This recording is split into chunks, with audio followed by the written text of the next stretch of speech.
Okay, without further ado, we are very much live.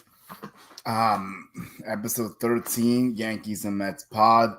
So, what's going on today?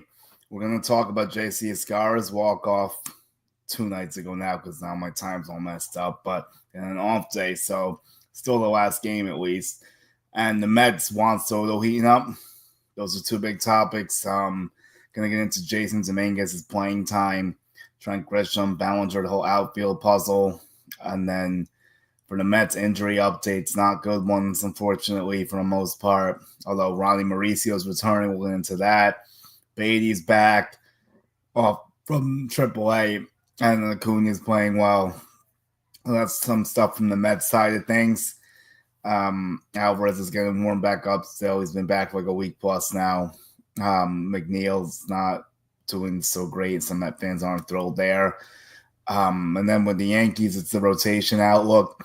Carlos Carrasco got DFA'd, but he's accepted his assignment to AAA. So he will still at least be in the org for now. George Lombard Jr., the Yankees' top prospect, gets sent up to AA. That's a big topic as well. And I'm going to try to start to balance more prospect talk. It's just been a lot of activity with the major league clubs, so it's been tough to balance it all. Trying not to do too long either. Trying the best I can with that. I know I can definitely improve in certain areas there, but overall, I think it's been a good experience, and I definitely think it will be a good show today as well. So without further ado, let's get to it.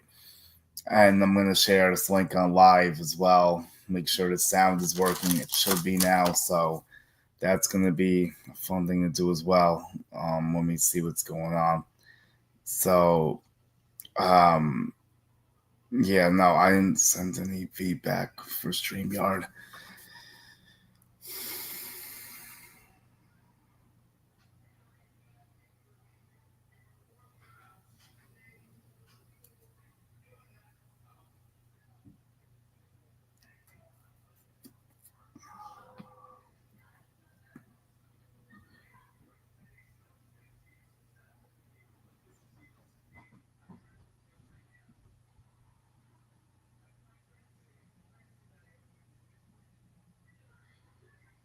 Sorry, I had to deal with a technical issue.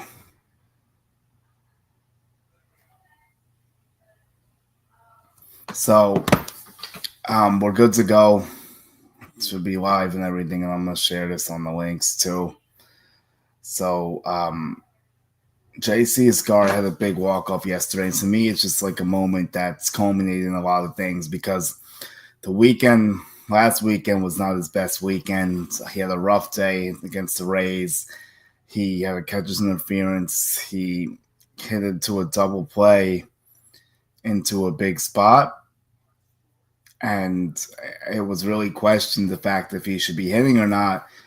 But to me, like, I understood why he was hitting. I know the bench is jumbled. They had him playing third base because the versatility is another good thing that he offers. But it got a lot of pushback because they were down 4. It was bases loaded. He hit into a double play. But if he comes through in that spot, it's the best move ever. And to me, it was just like a confidence check, trying to get him ready for moments like that took place yesterday. And yesterday, he hits a sac fly, run around third. He does exactly what he has to do. Almost hits a yard, oppo. And he doesn't go oppo that much either. So it's a really impressive piece of hitting. Hitting the ball where the ball was pitched. And then it's just like, it's just a great story. I don't know how many times I can say it. I know he's like 5 for 29 right now, so some people aren't believing in it, but it's only 29 at bats. I stress patience. No one really wants to have patience. I get it. But at the same time, like, you got to let some things develop. Like, he hasn't even had 100 MLB at bats. Like, let him get to 150, get to 200, which I guess might be around his range, maybe, depending on how much he plays. But a friend of mine was saying how they thought that Boone let him hit there because they knew they were going to need him for big spots later in the year, potentially, and just like the one we saw 2 days ago. But he, again, it's just a great story. I can't say enough good things about him. like all the journey, the battle, everything he's been through. And Fernando Cruz on a similar path. I got to speak to him, and that was cool. And he's been lights out in the Yankees bullpen. You wonder why Boone didn't go to him the other day when he only threw 2 pitches, because he threw 2 innings the day before. That really doesn't make too much sense to me. He's been their best pitcher in the bullpen. I think he's actually been better than Luke Weaver now. Devin Williams is also figuring it out. He struck out the side yesterday. That was huge. And with the ghost runners, too. He walks a guy, hit a guy, but he gets Bogarts, he gets Machado, and then he gets Tatis Jr. So you can't ask for much better pitching than that. All on the airbender as well. So things are going right for Devin Williams now, which is good. But my thing now that I'm going to really get to is this Jason Dominguez thing. Now, I understand the problems that are coming with this here because Bellinger, you pay him $25 million. I get it. And then Grisham has been playing lights out. He's been playing phenomenal baseball. Unprecedented, honestly. 10 home runs. OPS over 1,000. No one saw this coming. It's looking less fluky as his games go on. And he's making a case to play every day. But the problem is that, is Trent Grisham the Yankees' future? No. Is Jason Dominguez the Yankees' future? Yes. As long as he doesn't get traded, which I don't think they should do. But he gets boxed out because he's not a better defender than Bellinger or Grisham. But he's hitting really well against righties, of course. He's a great left-handed hitter. His numbers are really good. He's getting a little bit better against lefties, too. That big hit he had yesterday, that double he had was on the right side. There's been a few big hits on the right side. It's just a few and far between, but the only way it's going to get better is if he works at it, and he's starting to – I know he dropped the ball the other day. It was a little bit tough by the track, I think. But overall, I really like what I've seen, and I want to see more from Jason Dominguez. I think, like, if you see more, you'll get better results. It's just how it goes with young players. I mean, 231 overall, 2 bombs, 12 RBIs, 24 hits. His OPS is creeping up towards 700. OPS plus 99. And this is with sparing limited playing time as well. He's sat like 6 or 7 games probably, been in only parts of certain games too. It's just like he's sitting way more than like a top prospect should. 104 at-bats during this time and 3 stolen bases. But I just want to see him play more. I think he needs to develop. I think the Yankees need to take an interest in developing him over some other things that are going on. Now, Cody Bellinger's starting to wake up a little bit. He had a big homer to break up the home no-hitter against Dylan Cease. And he needs to start playing better. He has like the last 8 to 15 games or so, but overall, Bellinger is still, his numbers are not like where they need to be for what he's being paid. And he's playing a good outfield. Yes, we know he can do that. He's got 4 steals, hitting 215, OPS 676. So his numbers are actually lower than Jason Dominguez in most areas, except the home runs and the RBIs. But he's getting more at-bats, like 21 more. So he's obviously going to play. I get it. He has the experience. They probably want him to opt out, make their pursuit of Tucker easier next year maybe. But at the same time, there's definitely going to be situations that Dominguez should be in instead of Bellinger. Although Bellinger, like, there was one point he's hitting like 163 against righties, like as of like a week ago maybe. And then you look at the left-handed stuff, I would say like he's okay against lefties for being a lefty. Dominguez has to get better, but maybe that's the lane. You try to work Dominguez on the right side, and then you sit Bellinger once in a while. Grisham was actually pretty decent against lefties too.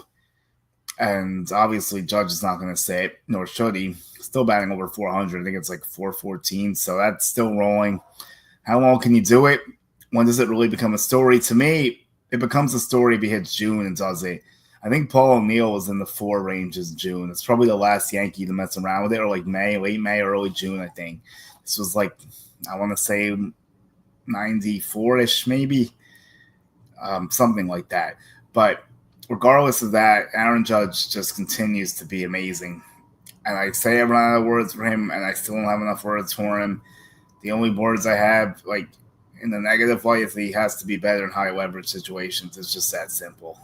He just hasn't really had that big high leverage moment yet this year, but his WAR is over 3 already, which is absurd. Maybe is he going to have like a 13, 14 WAR season? I mean, I'm not going to rule anything out with him. Is he going to chase down to 60? I mean, maybe he could. I think he has 12 right now.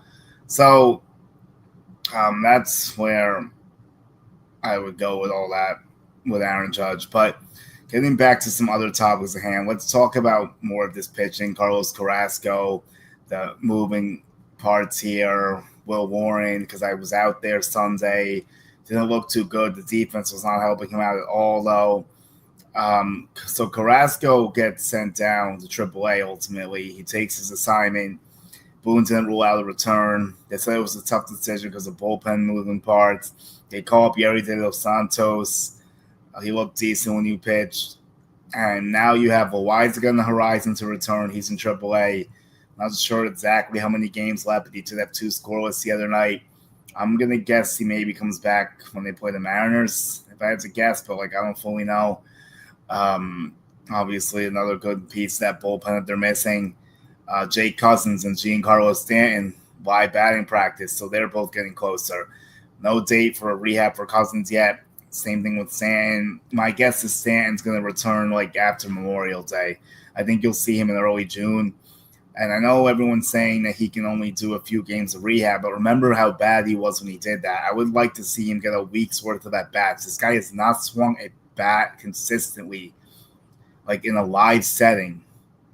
It's probably since October, honestly. So he needs to get that reps in those game experiences to make sure that he's hitting properly when he needs to.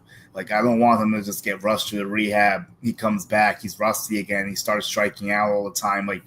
I know he's going to be a slow start to return, and that's fine, but at least give him more of a chance to get acclimated and to catch up. That's where I'm at with him. And when he returns, it's going to be a whole puzzle that I'll address later in the show. But the one thing I'm going to address right now is, can everyone stop saying Van Rice is going to play third base? It is nonsensical. It is ridiculous. He's not an outfielder either. He's not even a catcher, technically speaking, in my opinion, and a few others that have been mentioned by various people to this point. So I don't know how they're going to handle that. Again, I'm going to worry about that in a month. Maybe Van Rice cools off. But for now, everyone wants to talk about that. I know he's been hitting good, but at the same time, there's other issues that are more important right now to me, and I think others as well. So let's fast forward off that and then go towards the pitching again. So Carrasco was not good for the Yankees. I'll be cut and dry here. No reason to beat around the bush. He had a couple okay outings, one I think semi-scoreless outing actually, or 1 run allowed. So I understand, it's all respect, and I get he had a great career and stuff. He's 38. His stuff is not where it used to be, and the fact he wants to stay around is actually commendable. He wants to help the org, 6 ERA, 32 innings. So it was a small sample size, but like I was saying in other shows or somewhere else, maybe there's nothing that suggests it's going to get better. That's the problem. Yes, there was 1 scoreless against Toronto. There we go. So, but it's been going not as good of late, obviously. That's why this happened. But he also took the bullet the other day on Sunday when the Yankees were down, and they ended up losing by the 2 runs he gave up. So that was a sign to me that they were probably considering sending him down, just because once you start bulking guys like that, the Yankees send that guy down immediately almost every time, except if it's a Yarbo, I guess, because they need him right now.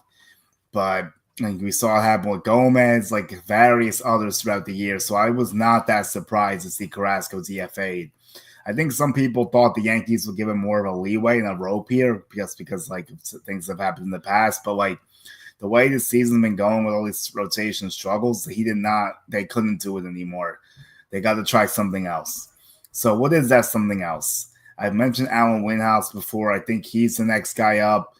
Yarbo's going to be in that mix as a bulk reliever and spot starter. And then Sean Boyle's another guy who I think is also knocking at the door coming off Tommy John. He's been looking good right now was great. And yesterday he got roughed up by some bad defense, gave up 6 runs, 3 earned, 6 innings though. So he's always it's still a quality start, Mr. Quality Start, as we used to call him. And he led the Eastern League in quality starts like 2022. That's where that came from. But he's a very good pitcher. And when he's healthy, he has great command, great control, great breaking movements. He's not going to overpower you, but he's going to pitch. He's going to get weak contact. His stuff has been a little bit better since he's returned from the injury, too. He's fully healthy now. So I do think there is a lane for Sean Boyle to get a call up to the Yankees at some point this year. Maybe it's later this month, maybe it's June, but we'll see if that day ultimately comes for him, because similar to Escarra and almost Fernando Cruz, Boyle is 28 now. He hasn't gone to all those other leagues, as they say, but his minor league journey has been really crazy. He was like cut from his high school baseball team, so he has a good story too. And hopefully we can get to see him make his debut and fulfill what he's been working for these past like 7-ish years. I think he was drafted in like 2018 or 2019. It's been a while. So, if he's 28, do some math, 21, 22, and he gets to college. Yeah, somewhere around there. So I think that's definitely something that's going to be on my radar. Now we're going to go to the farm with George Lombard. George Lombard is exceeding everyone's expectations that they had of him this season. So for Lombard, it's like this, honestly. He's absolutely killed Hudson Valley. He didn't have his power stroke per se, but he did everything else. He only had 1 bomb, but he was stealing bases. He was getting after it defensively. He was hitting doubles, extra base hits. And George, he is now ranked 23rd on Baseball America's prospect list. That is a serious high praise for him. And here's some interesting background here. I was talking to some scouts like from Baseball America, like the spring breakout game this spring, and they were telling me that they could see him being ranked within the top 30 to 35 this season, and they already moved him up to 23. So he's even exceeding their expectations now. Like, this is a serious thing here. He's only 19 years old. He's in Double-A. Now, before I go fully into this, I do need to caution people here. He's not going to get to the majors this year. Let's pump the brakes on that. I think it's absurd. I think it's ridiculous, because the way the Yankees operate, they're not going to send a kid up 3 levels that's 19 years old. That's just not happening. And the other problem that he's going to run into struggles at Double-A. The Eastern League is extremely tough. I've seen Volpe go through it. I've seen Spencer Jones go through it. Jason Dominguez. All these guys have hit a wall at Double-A at some point. It's almost harder than Triple-A. As crazy as that sounds, I think I've mentioned this on the show before. The Eastern League is one of the hardest leagues in minor league baseball. And the Yankees had a team in Somerset. They won the championship there. It was 2022 they won the championship. Almost that entire roster ended up making their big league debuts, if not with the Yankees, with other teams. It was a loaded team. Probably one of the best minor league teams I've ever seen. And that's just the quality of talent in that league. That's just an example. So it's really tough. It's competitive. A lot of highly talented prospects have played in that league before. They've all hit walls for the most part. So I expect Lombard to do it too. Right now, he's like 1 for 10, but it's way too early to draw anything from that. He got his first hit a few nights ago in Double-A. But let's see what he does defensively, because he has a lot of versatility. I know people are eyeing him for third base, and the frame is very much fitting that. He's getting bigger. A lot of people are making George Springer comps. I mean, I see Correa a little bit more, but either way, it's a good comp. The way he swings in the box and the stance looks like Carlos a little bit more to me. I know Carlos could also play short and play third, so that's why I like that comp too. Springer's an outfielder, obviously, but I get what they're going for with that. And George also played second too, so if the Yankees call him up, let's say next year, because I'm not going this year, could you play him at short, put Volpe a second? I don't know if they'd move Volpe off it, but if George is that good defensively as short, they will consider it. But the thing is, like, they have a third base hole that's gaping large, and he's the guy to fill it. They haven't addressed the position in years. I think he's got to be the one. Chisholm had it for half a season. They don't want him staying there permanently. Chisholm also is hurt. He's going to be down for a while.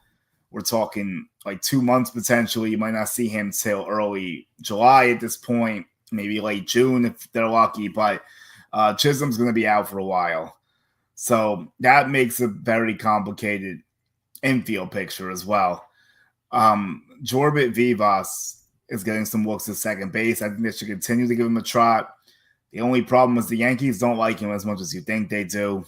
Based on some people I talked to this weekend, that's the consensus I got.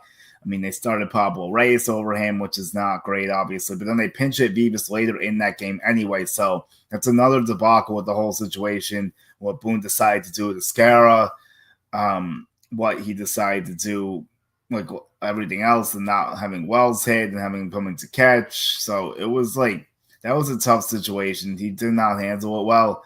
But his mistake was not Escarra. The mistake was playing Reyes over Vivas, if we're going to be honest. That was the biggest mistake he made. But, and then he hit for Cabrera, who, I mean, you don't necessarily have to hit for either. Like, I get why he did it. I guess he was looking for the home run, but, like, I don't know. That was a mess. I'm not going to go too much into it. And the reactions online were overkill, so I'm not going to feed into that. I'm just not. So, Peraza and Reyes, to me, and Vivas, you got to watch all three of these guys because DJ LeMahieu's getting close to a return. LeMahieu is now in AAA.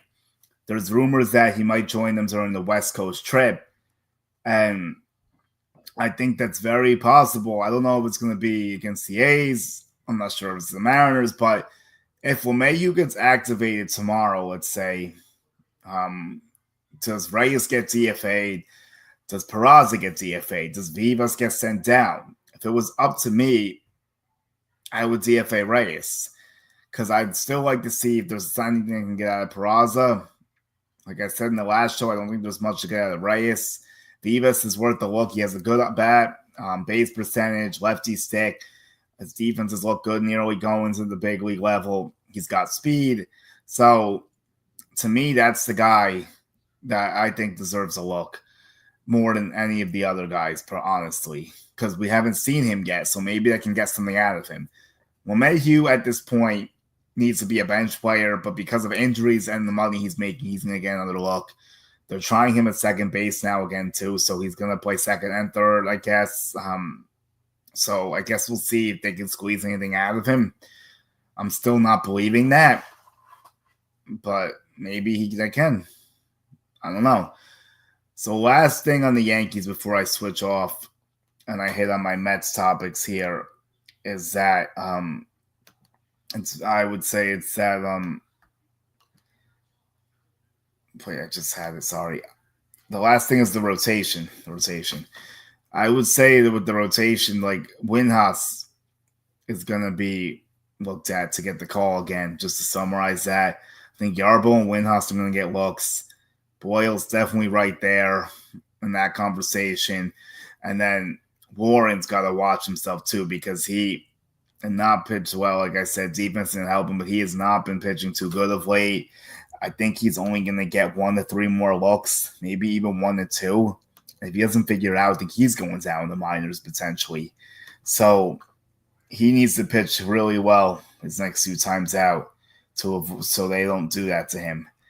He ends up giving up 3 earned last game, and then it was 5 total. But he did strike out a career high 8, so that's like this good stuff is there, but he's not fully putting it together. He's walking too many guys. I get it. 3 walks, that's not what you want. So he needs to pitch better, bottom line. And we'll see if he can do it. There's a lot of pressure on him because the rotation's in a rough spot. So I think he's a lost cause if he goes down. No, I don't. I think he could very well end up returning even at some point this year. Marcus Stroman's getting a little bit closer. I'm guessing like if he returns, That could send Warren down too. If they could do like Winhouse and Stroman maybe, or like Yarbo flexing her in. Only because the money Stroman's being paid. And he's not going to go to the bullpen, really, that he doesn't want to do it. And now at this point, he's missed so much time that he's not going to reach his innings anyway.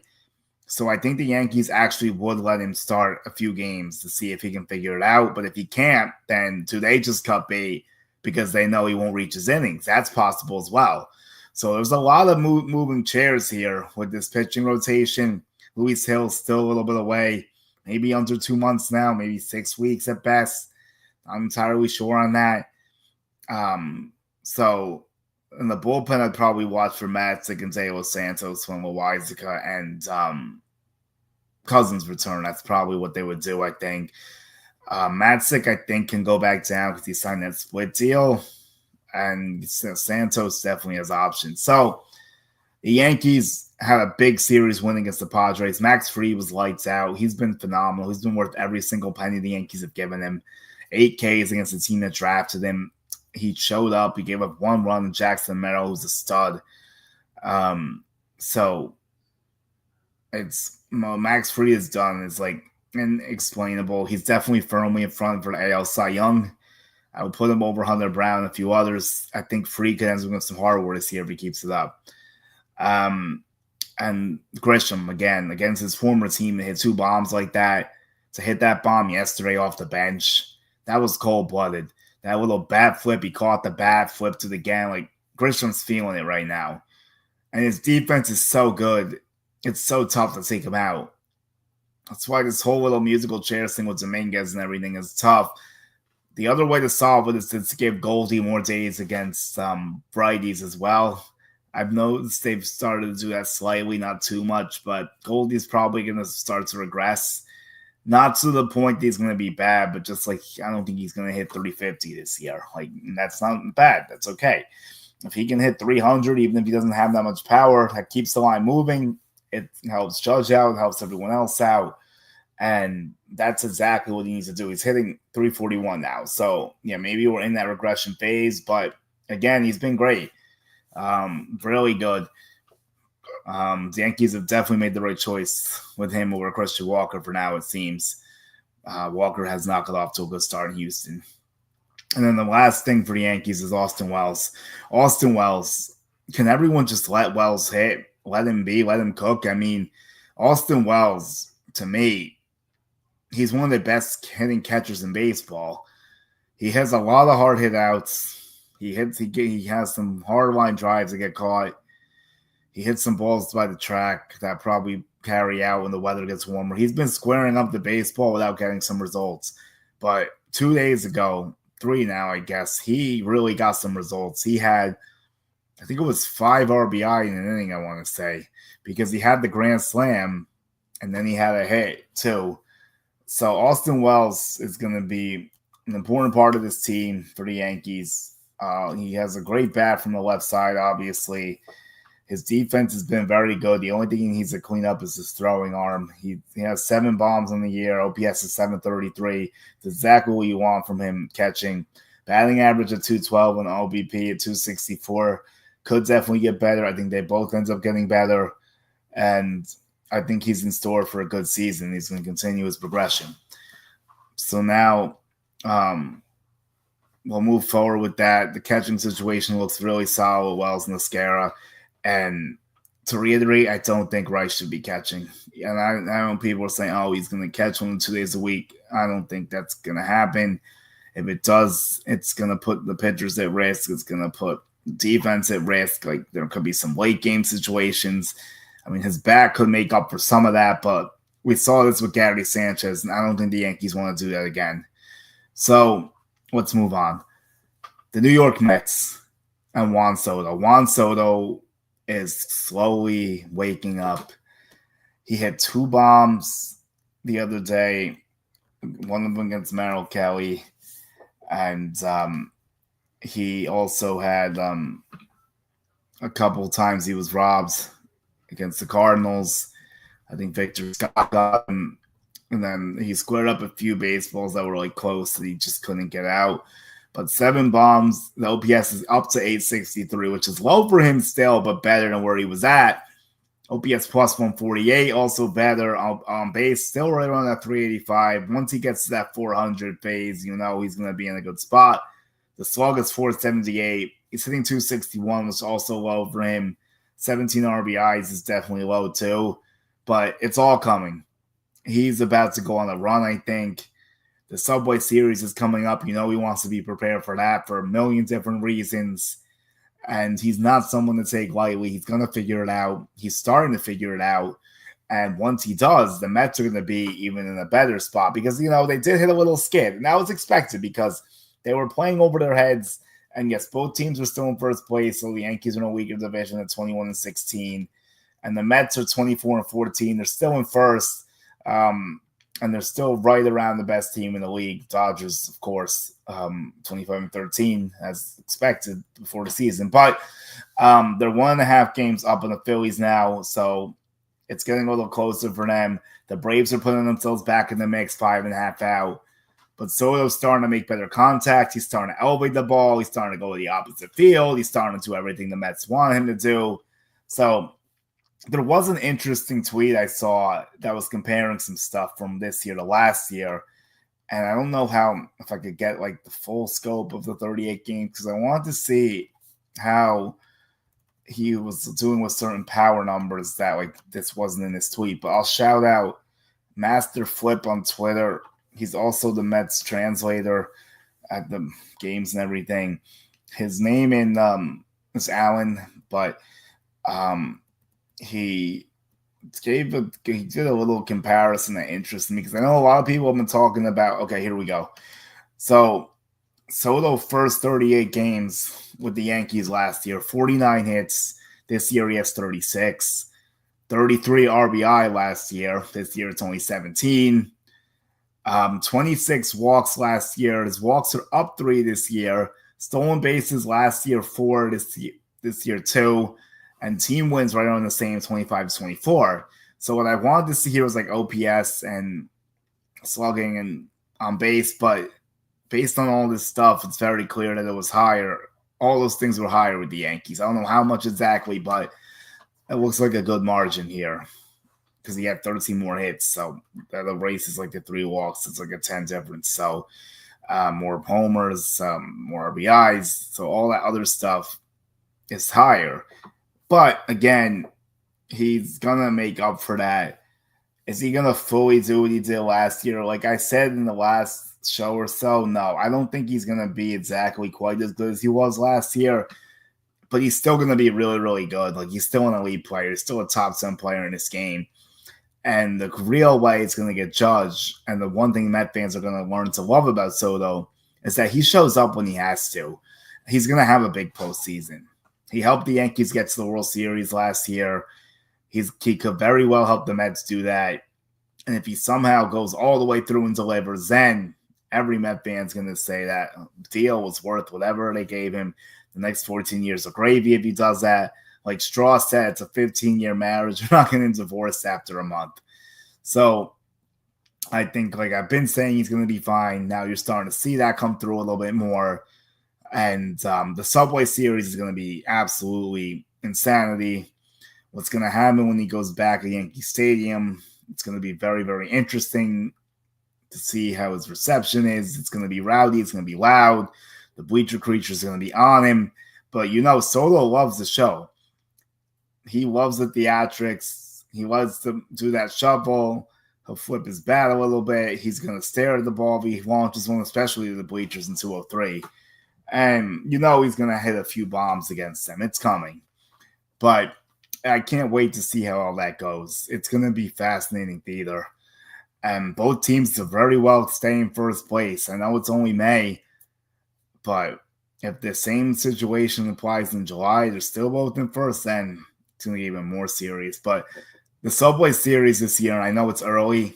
I know we're a week out, but it's never too early to start talking about this because this is like the Super Bowl for baseball in the early season. This is like the in-season tournament, let's say. I don't even like that much. But shout out to my Knicks, orange and blue. I felt appropriate today. We'll see if they can handle the job on Saturday. But a lot of the Met fans have been happy lately because the Mets and Knicks have been winning together. And a lot of people like both. So that's good for them. But back to the Mets. Soto is starting to blend in. He's starting to do what he's got to do. And we'll see how it all comes together for him, how his season looks at the end of the year. I still think he'll get at least 30 or 35 bombs. I think he'll get like 85 to 90 RBI, average like, I'll say lower than what it's been. I'll put him in the 270, 280. I don't know, I'll give him 280. He's only 261 right now. Base, I'll still give him the 400. OPS, I'll give him like low nines maybe, since he's already 863. I'll give him like the low nines, like 950 perhaps. So I think he'll still be very good. Let's move on. So the Mets have also been extremely decimated by injuries lately. So that's been a big, big problem for them. And they lost AJ Minter for the year. I touched on that last time, and that's definitely going to be a tough blow for them. They don't really have like a great candidate to replace him, and that's not the only injury. I believe Danny Young is also going to be out for the year. He'll be getting Tommy John. So they have a lot of stuff they got to overcome. And Drew Smith is still banged up too, I believe. So, yeah, so let's see how this is all going to look, I would say. It's really interesting what's going on here. But they got to replace these guys somehow. You got to see what's happening with Manaea. He's still a little bit away. Mauricio is getting closer. He's in Double-A. I've been talking about him. Is he going to break camp with the team? I mean, not camp, sorry. Is he going to get another shot with them in the big league roster? It's possible, but Acuña is also playing really well, so that's all other dynamic. Jesse Winker, a huge blow. He's going to be out for a while, like 6 to 8 weeks. Manaea could be back in June potentially. Same thing with Montas, late May or June. Mauricio, they might let play in AAA for a while. I don't know if they're going to rush him back, per se. And then, like I said, Minter's lost for the year, which sucks because they paid him a decent amount and he was going to help set up. Yep, Danny Young also out for the year. So 2 lefties they lose. Paul Blackburn was trying to come back, and then he kind of paused his rehab. We'll see. They did sign Brooks Raley as well. There's a chance he could be back in late June. He had to go through Tommy John. Jose Siri, his injury was tough with the tibia. It's like mid-June too. So they're going through it for sure. They are definitely going through it. There's no question about it. Yeah, Drew Smith, like I said, he's done for the year also. So they have to figure out how they're going to handle this. They signed Colin Poche to try to combat that. He's in AAA. Brett Beatty's back, obviously, like I mentioned earlier, to try to help the Winker situation. So that's like how they're doing it. Blake Tidwell made his debut. It's a little bit uneven for him, but good to see him get that experience because that can help him down the line. So we're going to have to see what happens with that. So let's check on Acuña because I did say I was going to talk about him. He's been playing good ball, 0.7 BWAR, no home runs yet, but he has 295, 88 at-bats, 9 stolen bases, which is good. OBP 357, solid. OPS 721, that's really good for a player of his caliber and like the skill set he offers on defense. Now, to me, I think I definitely did mention this before too. I think he needs to get in the outfield just because like Jeff McNeil, I don't know if he should really how much more rope they're going to give him. Honestly, he had a big day, Acuña. He had a 3-hit day against the Cardinals on the 4th. Last game he had a hit in the ribby too. So he's starting to get going on the stolen base. Also stolen base the other day as well. I'm trying to check his defense to see like all the spots he's played this year.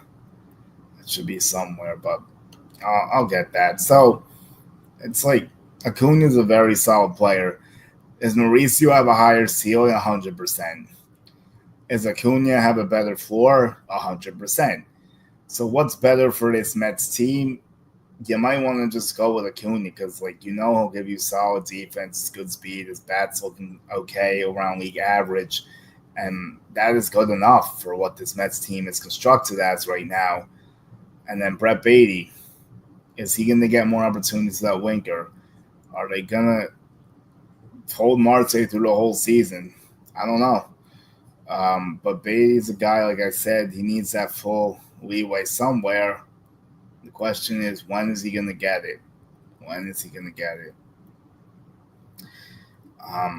Yeah, it's not even telling me where he's playing. It's weird, but it should say something. But yeah, well, at the bottom, I think. Okay, second base. Yep, he's mainly been playing second, third, short. Outfield. Yeah, that's all I was really looking at. So let me see some other stuff to go through. The Mets have a huge series coming up. They're going to play the Cubs. The Cubs are one of the best teams in baseball as well. Their record is almost identical to the Mets. This is going to be a good litmus test to see where they stand among the National League elites. The Mets have not played the Dodgers yet.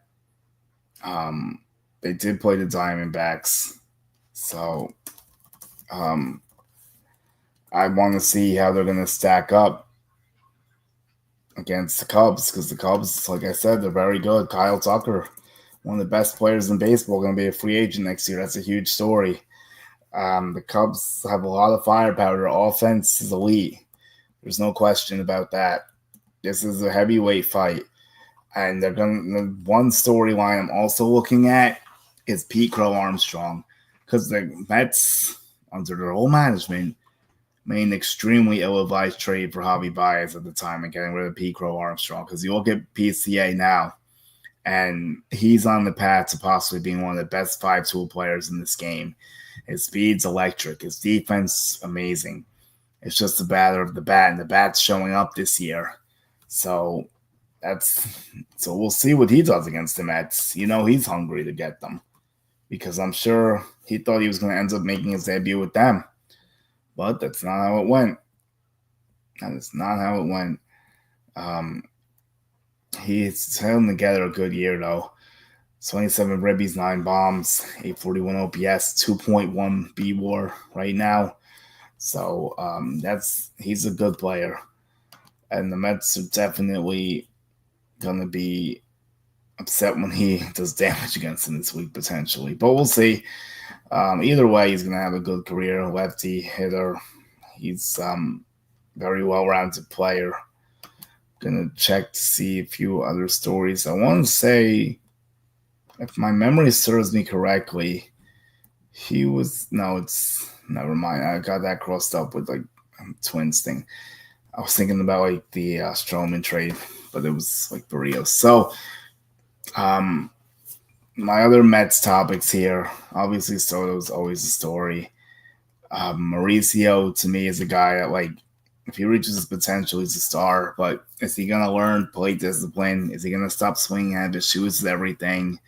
Is he going to take his walks and complete his profile? Because we know the speed there, the defense is there. I think he's actually an outfielder, too, to be honest. But we know his hit tool has been good as long as he makes contact. So that's something that's in his favor. I'm going to guess we see him maybe after or before around the All-Star break. They might want to see what they have there, depending on how Baty and McNeil are doing, honestly. So that's definitely something that's going to be on my radar for a while. Brett Baty, it's 190 right now, 557 OPS. He's only played one game since he's been back, though, so we got to give him a little more time. Let's see if he can figure it out. Like I said, I still think he can. But his time's definitely running low, just like Peraza kinds of with the Yankees, although Baty's definitely in a better spot than him. McNeil is 35 at bat, so it's a small sample, 1 bomb, OPS 711. So he's actually been around average, but I think Matt Vance are just tired because the previous years haven't been that good. But they're going to have to be patient with him because he's going to get the opportunities. So let me preview this series now of like who's gonna pitch and stuff, and I'll do some previews of Yankees as well. I would say, but like of like the pitching matchups at least. So Friday we get tomorrow. I'll be there too for Mets Cubs, doing some work for us. So Taillon versus Clay Holmes. That's Yankee and Yankee right there. So that's a really interesting dynamic. So Holmes obviously has turned into a decent starter, looking so good. So far, so good. Jameson Taillon is doing okay. He's like an average starter, basically. That's what I would say there. Yankees are going to Sacramento, and it's going to be Will Warren versus Oswaldo Beto. And on Saturday, we get, Mets Cubs. It's Taylor McGill, undecided for Cubs. I won't be there Saturday. Yankees and A's Saturday, Rodon versus J.P. Sears, another former Yankee. This is crazy. The A's have a lot of them now. That's going to be and Sunday. It's Schmidt versus Severino. Obviously, another former Yankee and Met, so that has good ties there. Let me see what the match, and that's Mother's Day, obviously. And yes, I'm gonna trek out to Mother's Day. Yes, Mom's okay with it. When I go early, get my work done, and then we'll be back in time for Mother's Day because the game starts so early. It's at 12. And then that day, it's Canning versus Matt Boyd. So that should be a good matchup as well. Both the guys are throwing pretty well this year. And they've had some up and down years too, but this year they both look good. So now I'm going to close with something that's a little more interesting, although some people won't like it. I can't say I like it, obviously. It's not good, but so last week I was talking about how I was going to go to that event with Buck Showalter and Ed Randall. Well, Randall gave me some good advice. So that was good. But Showalter said something that's troubling. And it wasn't like a thing at me. It wasn't like I have an issue with Buck. That's not where I'm going with this. He's fine. He's great. He's actually really funny. But what he said is not funny. It's about the lockout in 2026 and after the 26th season, pardon me. Buck was saying that he's not hearing good things. The owners are trying to push for the cap.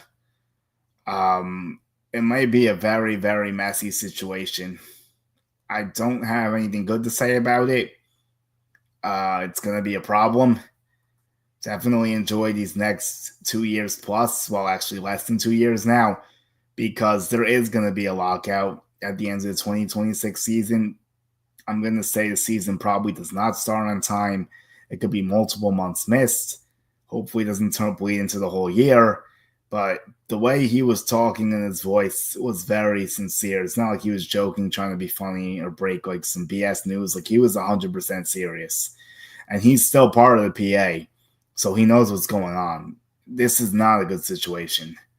And I'm going to warn people now to brace for it. We have a lot of time. It's not something that I'm going to enjoy talking about, but it's a fact that may very well become an issue sooner rather than later. So that's not good. But Buck was also saying that he didn't really like the new blends of like what's going on in the front office. I definitely took a lot of interesting stuff from Buck that's like way better than what I just mentioned. He, to me, seems like he would still manage, but I don't know if he wants to deal with the new wave. I feel like the new wave kind of pushed him out with the Mets. He definitely could have got a longer leash, but Mendoza's been great. So we can't say it was the wrong decision. He's been awesome. Buck the Mets got cold at the wrong time. It's like, well, Buck, he's a great manager. He builds the teams up, but he can't get them through the playoffs, unfortunately for him. But he will take a team that's terrible and he will make it a competitor. He will make it a contender. He'll make it a playoff team, but he's not going to make it a World Series champion. And I don't know if he's going to get another chance. I'd like to see him get back in the game because to me, he still has the itch. The way he was talking about it, I just don't know if like he's going to want to mix with the new school. Like I understand completely his thought process because Buck is the guy that actually managed. Like he didn't have a script laid out for him. He managed. He made his own decisions. He helped Bernie Williams become a switch hitter. He was able to identify minor league talent. And some of that's definitely lost in like the new approach that's being taken today. And I get why he doesn't like it. So I don't know if he's ever going to return. Will he get an opportunity? I mean, the Pirates just fired their manager, but I'm sure that's the last place he's going to want to go, because if they're not even going to be interested. But he also made a very good point about the Pirates, which is why I can almost tell you with 100% certainty he would never manage them. He was saying that teams like the Pirates are the problem, and I totally agree with him. It's these low market teams that don't want to spend what they're making. They're putting the money in their pocket. It's not going back into the team. They're taking the revenue sharing and they're not using it properly, and their teams are suffering. The Pirates have no offense. They have one of the best pitchers in baseball, arguably a generational talent, and they're wasting him. And there are other good pitchers hurt, Jared Jones, but they're getting these guys for pennies on the dollars, and they're producing way more than they're worth contractually. And he's not getting any hitters. He signed Tommy Pham. This is nothing and Charrington, by the way. Mainly, I think it's an ownership issue more. But they go get Tommy Pham, who looks like he's done. And then they go get Horowitz in that trade with Luis Ortiz and the 3-teamer with the Guardians. But Horowitz gets hurt. But again, he's not the end-all be-all. He would have helped the first base situation a little bit. But the fact that Andrew McCutchen, and Andrew's still playing well, and this is not disrespect towards Andrew, so to not get this twisted, I think he's a great player. Not a Hall of Famer, but a very good player. Like, he's in the Hall of Very Good. That's the best way to describe Andrew McCutchen. Yeah, it's just he just doesn't quite have the numbers. I don't know if he's going to be able to play long enough to get them. Well, 5-time All-Star MVP, Gold Glove, 4 Silver Slugs, Clemente Award. Oh, I mean, maybe 828 OPS. I mean, crazier things have happened. 322 homers, 273 batting average, 220 stolen bases, 1,107 RBIs. I mean, I guess like there's an outside shot if he can continue to produce, but I think this might be his last year. He has 3 bombs, 12 homers, 750 OPS. So he's doing okay. But my point where I'm getting to is that he should not be hitting at the top of a lineup anymore at 38 years old. And he's hitting like in their top 3 hitters. Like, besides O'Neill, Cruz, Brian Reynolds, and Andrew McCutchen, the Pirates' offense is dormant, basically. And that's because they don't want to spend money. It's not because they can't. And yeah, they missed on Henry Davis probably, but you never know. He might figure it out. Crazier things have happened. And Henry Davis did have a nice bomb this year off of a good pitcher.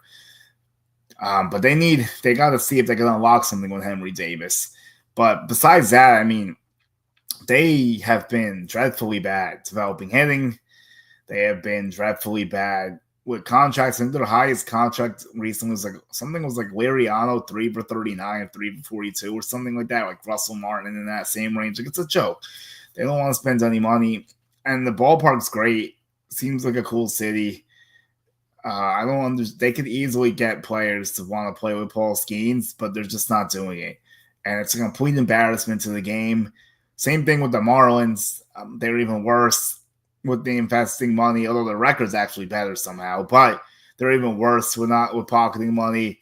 I won't even throw Tampa Bay in this because Tampa Bay tries to compete at least. The other team that's pretty bad, I mean, the Rockies have tried to spend money. It just spends it terribly bad. White Sox are tanking. They could get players if they want to, I guess, but they're not ready. I don't know.